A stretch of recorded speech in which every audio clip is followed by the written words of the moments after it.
At the turn of the century, when people used to imagine the future world powers, they'd imagine the so-called BRICS countries: Brazil, Russia, India, China, and South Africa. Since then, despite having been hugely successful in reducing poverty, none of these countries have come close to achieving the status of world superpower. While all of these countries are regional powers, none of them have come close to the level of the United States, which has allies and bases all across the world and can intervene wherever it wants. All of these countries are still relatively poor when compared to the West, and will likely remain so for a long time. This does not mean that the future belongs to the West, however.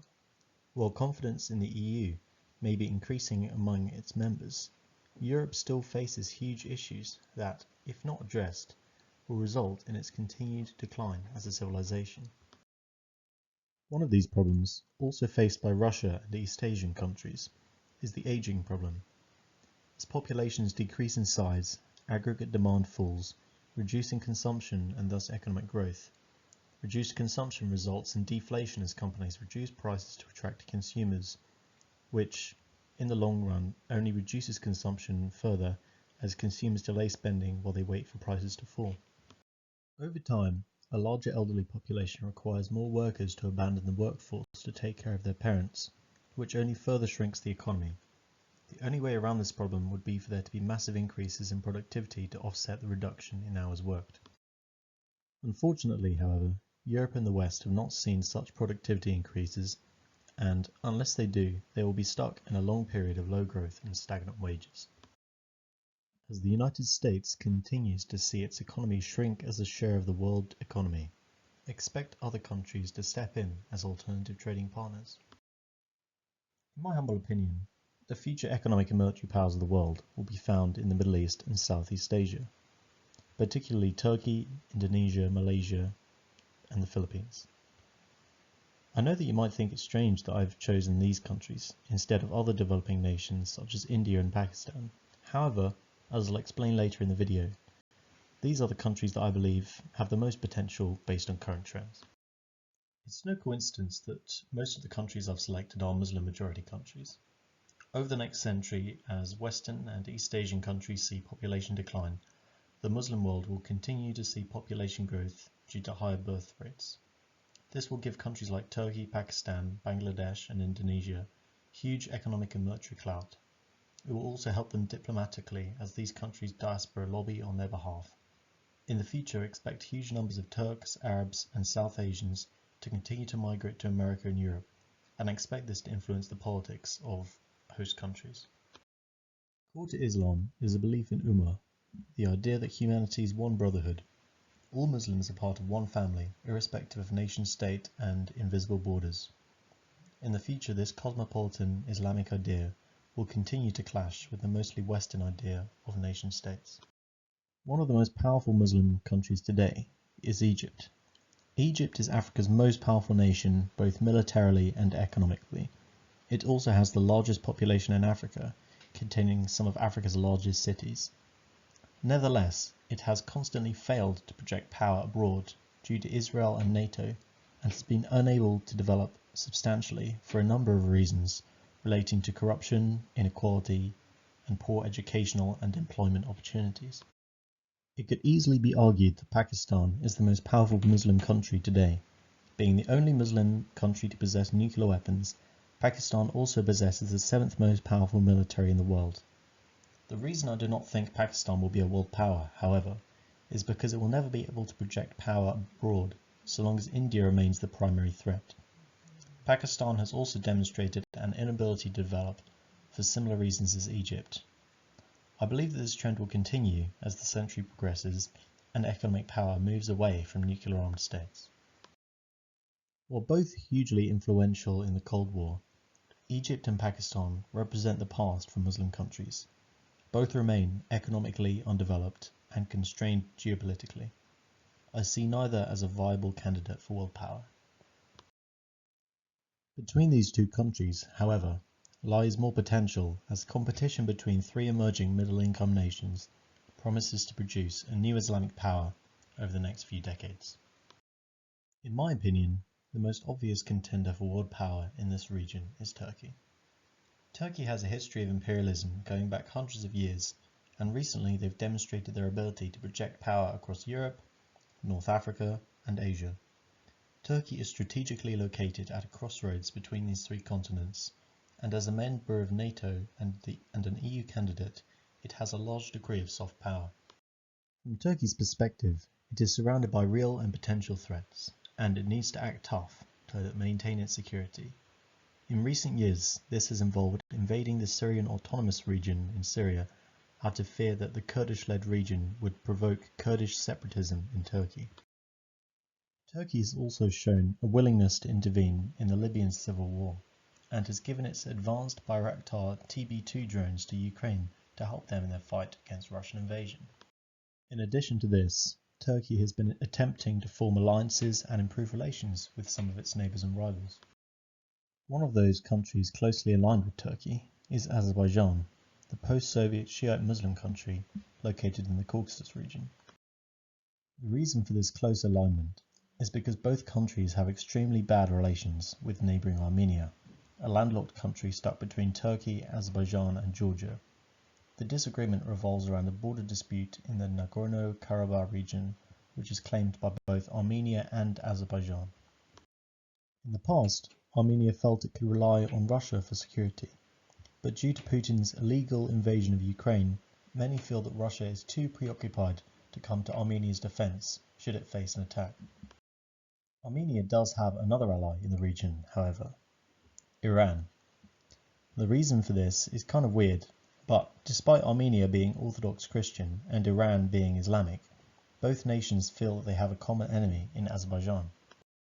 Despite both Iran and Azerbaijan being Shiite Muslim countries, the two countries are actually rivals due to an ethnic dispute. Strange as it may sound, there are actually more ethnic Azeris living in Iran than there are living in Azerbaijan. Because of this, Azerbaijan has continuously called for majority Azeri regions in Iran to be transferred over to Azerbaijan. This has, of course, been refused by the Iranian regime for fear that such an exchange would lead to a breakup of the ethnically diverse country. Because of this, Azerbaijan has decided to ally itself with Iran's arch-nemesis, Israel. Both Israel and Azerbaijan have a common enemy in Iran, and this has led to a strange partnership between the two very different nations, with Israel siding more with Azerbaijan in their border conflict with Armenia. Because of the two countries' common interest, Azerbaijan even lets Israel use its air bases, and this poses a major threat to neighbouring Iran. Were the border conflict between Armenia and Azerbaijan to escalate into full-blown war, we would thus see Turkey, Azerbaijan and Israel allied against Armenia, Iran and Iranian proxies in Syria, Lebanon and Iraq. In the end, I can only see such a war ending in total defeat for Armenia and humiliation for Iran, as Turkey, Israel and Azerbaijan destroy their proxies and force Iran into surrender. Such an outcome would greatly strengthen Turkey's position in the region and cement its status as a new world power. Provided the USA doesn't intervene, Turkey would greatly benefit from a weakened Iran as it consolidates power among Sunni Muslim countries who gradually recognize Turkey as a natural leader of the Islamic world. With Israel and NATO on side, only Turkey would be able to act in such a tenacious manner on the international stage without being sanctioned. The USA may even support the Turkish-led anti-Iran alliance and grow to view Turkey as an indispensable ally in the war on terror. It is well known that they would like to see regime change in Iran and Syria, so the US may even encourage Turkey to intervene in this way to do America's dirty work for them and to secure Israel from threats such as Hamas and Hezbollah. So long as it does not act against the interests of the US and Israel, I predict that Turkey will be able to act as it wishes in the Middle East and expand its hegemony in the region. Another region I can see growing in prominence over the next few decades is Southeast Asia, particularly Malaysia, Indonesia and the Philippines. In recent decades, the economies of Southeast Asia have been growing relatively quickly, with GDP growth in the region averaging at around 6% annually. With a relatively young population and faster growth, I expect that the Southeast Asian economies may be the next Asian tigers as they attract investment away from the stagnating East Asian economies of Japan, South Korea, and China. One of the strongest contenders for a world power, in my view, is Indonesia. The country has the world's fourth largest population, with about half of its residents being under the age of 30. Indonesia boasts one of the region's most rapidly expanding middle classes, with purchasing power forecast to grow strongly. Additionally, Indonesia's gross national income per capita was over $10,000 in 2014, considerably higher than the average for lower middle income nations, which is around $6,000. Over the past 50 years, Indonesia's population and economy have grown rapidly, projecting it onto the global stage. Nowadays, it is expanding as fast as ever and is expected to be the fourth largest economy in the world by 2050. However, this growth will not come without its challenges. Currently, Indonesia has many internal problems to deal with, such as corruption, separatism, and economic inequality, and, from the exterior, it has to deal with dangerous implications of climate change. However, Indonesia is working to manage these issues and is still on track to become a future global superpower. Indonesia is ranked 13 of 145 out of the countries considered for the Global Firepower Review. It is without a doubt the dominant regional power, with an estimated 300,000 active service personnel. The Indonesian armed forces are more than capable of defending Indonesia's territory. Additionally, did you know that more Muslims live in Indonesia than the whole of the Middle East? Among Indonesia's population of 236.52 million people, 86.88% identify as Muslim. Geographically, there are 30 Muslim-majority provinces. Only in 4 provinces is Islam a minority religion, or below 50%, including West Papua. Indonesia's constitution is based on the doctrine of Pancasila, 5 principles upholding the nation's belief in one God, and social justice, humanity, unity, and democracy for all. This might not seem important to some, but a unifying belief system is incredibly important for a world power. Just think about how important liberal democracy was for the rise of America to superpower status. With Indonesia being the largest and most populous Muslim country, this gives the nation a huge amount of soft power. In the future, expect Indonesia to play a larger role in world politics as a defender and advocate of Muslims worldwide. Interesting to note, however, is that it is the poorer and more Christian regions of Indonesia that have the highest birth rate. There are 34.2 million Christians in Indonesia, a large number, but only about 12% of the total population. As Indonesia develops further and the rural Christian population increases, expect there to be an increased tensions over who controls the various regional and city governments, as well as the direction of the country itself. This could divide the country and lead to violent conflict, or it could lead to a more civic idea of nationality and lead the country in a more progressive direction. Alongside Indonesia, the Philippines is also set to become a major economic power by the middle of this century, due in part to its massive population growth. With around half of the population under the age of 18, the Philippines is unlikely to suffer from the labour shortages and demand shortages currently faced by aging societies such as Japan, South Korea, and China. Instead, the population of the Philippines will overtake that of Japan, further increasing domestic consumption and GDP for many decades to come, as well as providing more recruits for the already large Philippines Armed Forces, which totals around 155,000 servicemen. Right now, the Philippines is experiencing strong economic growth and industrialization. In the cities, a successful middle class is growing in size, whose capital and consumption will drive the country forward as a world power.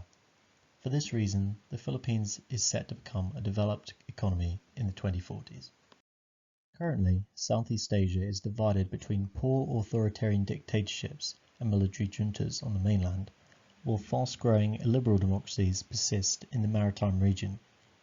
As the century progresses, expect the richer and more democratic maritime countries to lead more in terms of investment, as well as economic and military cooperation.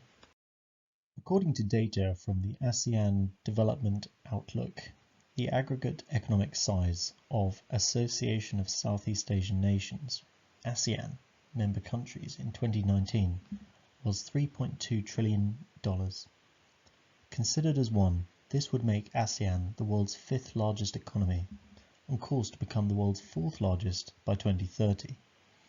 As a fully integrated bloc, ASEAN would easily rival today's economic superpowers.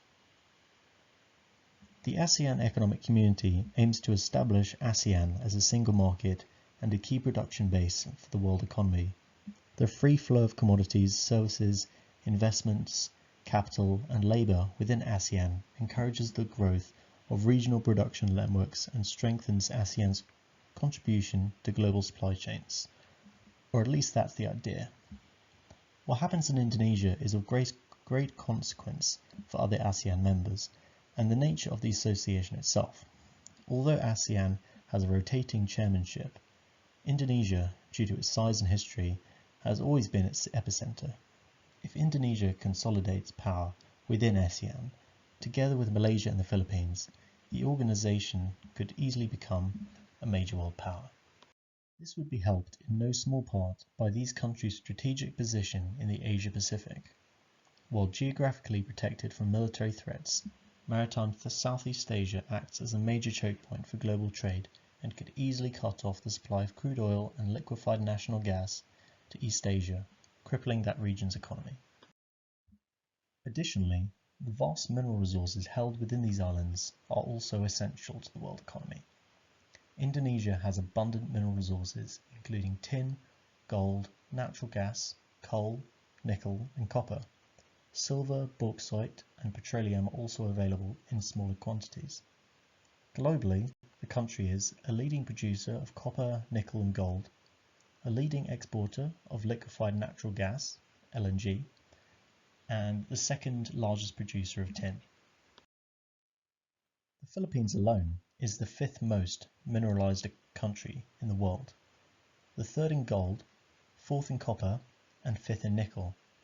Together, these countries hold a huge amount of the world's mineral wealth, and in the future it is likely that they will continue to use that to their advantage, particularly as they move from resource extraction to resource refining and manufacturing. So, these are my predictions for future world powers. Turkey in alliance with NATO, the Gulf states in alliance with Israel, and Indonesia in alliance with other ASEAN countries. Between these three, I think that Turkey will have the edge militarily, while Indonesia will have the edge economically. The Gulf states in comparison are relatively weak, which is why they need to ally with the more economically and militarily developed Israel against Iran. I was thinking about including Iran here, but I decided they just have too many enemies. If Iran became aggressively asserting themselves in any way, then I have no doubt that the US, Turkey, Azerbaijan, Israel and the Gulf states would form a loose coalition against the country to prevent its rise. Anyway, thanks for watching. I hope you enjoyed this video. Please don't forget to leave a like and subscribe. Please also let me know what you think in the comments. I'd love to know your thoughts. Bye for now.